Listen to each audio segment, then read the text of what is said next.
ಶಿರಹಟ್ಟಿ ಮಠ ಭಾವೈಕ್ಯತೆ ಮಠ. ಉತ್ತರ ಕರ್ನಾಟಕದಲ್ಲಿ ತನ್ನದೇ ಆದಂಥ ಇತಿಹಾಸ ಮತ್ತು ಪರಂಪರೆ ಇರುವಂಥ ಈ ಮಠ. ಆ ಪರಮ ಪೂಜ್ಯರು, ಪೂಜಾನಿಷ್ಠರು, ಸಮಾಜದ ಏರುಪೇರುಗಳ ಬಗ್ಗೆ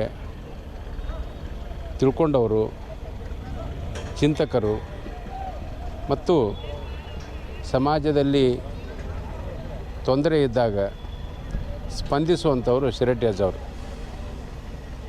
ಅಂಥವರ ತುಲಾಭಾರವನ್ನು ಆನೆಯ ಮೇಲೆ ಅವರು ಕೂಡ್ರಿಸಿ ತುಲಾಭಾರವನ್ನು ಮಾಡ್ತಾ ಇರೋದು ನಿಜಕ್ಕೂ ಕೂಡ ಶ್ಲಾಘನೀಯ, ಭಾಳ ಹೆಮ್ಮೆಯ ವಿಷಯ. ಅದಕ್ಕಿಂತಲೂ ಮುಖ್ಯವಾಗಿ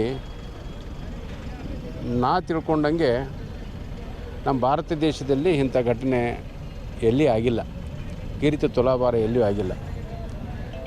ಆ ಒಂದು ಕೈಂಕರ್ಯವನ್ನು ಮತ್ತು ಆ ಒಂದು ಸುಸಂದರ್ಭದಲ್ಲಿ ನಡೆಯುತ್ತಿರುವಂಥ ಘಟನೆ ಮತ್ತು ಆ ಜನರು ವೀಕ್ಷಣೆ, ಹುಬ್ಬಳ್ಳಿ ಧಾರವಾಡ ಜನ, ಅದರಲ್ಲಿ ಉತ್ತರ ಕರ್ನಾಟಕದ ಜನರು ಅದು ನೋಡುವಂಥ ಅವಕಾಶ ಕಲ್ಪಿಸಿಕೊಡ್ತಾ ಇದ್ದಾರೆ. ಸಂಘಟಕರಿಗೆ ಮತ್ತು ಆ ಒಂದು ಕಾರ್ಯಕ್ರಮದಲ್ಲಿ ಭಾಗವಹಿಸುತ್ತಿರುವಂಥ ಎಲ್ಲ ಭಕ್ತಾದಿಗಳಿಗೆ ಕೃತಜ್ಞತೆ ಸಲ್ಲಿಸ್ತಾ ಇದ್ದೇನೆ. ಮತ್ತು ಆ ಪರಮ ಪೂಜ್ಯ ಶಿರಹಟ್ಟಿ ಫಕೀರ್ ಸ್ವಾಮಿಗಳು 100 ವರ್ಷ ಆರೋಗ್ಯದಿಂದ ಇರಬೇಕು. ಈ ಭಾಗದಲ್ಲಿ ಪ್ರಗತಿಪರ ವಿಚಾರದಲ್ಲಿ ಅವರು ಸಕ್ರಿಯವಾಗಿ ಭಾಗವಹಿಸಬೇಕು. ಅವರಿಂದ ಇನ್ನೂ ಧಾರ್ಮಿಕ ಚಟುವಟಿಕೆಗಳಾಗಬೇಕು ಮತ್ತು ಸಾಮಾಜಿಕ ಶಾಂತಿ ನೆಲೆಸಬೇಕು ಅಂತ ನಾನು ಇಚ್ಛೆ ಪಡ್ತೇನೆ.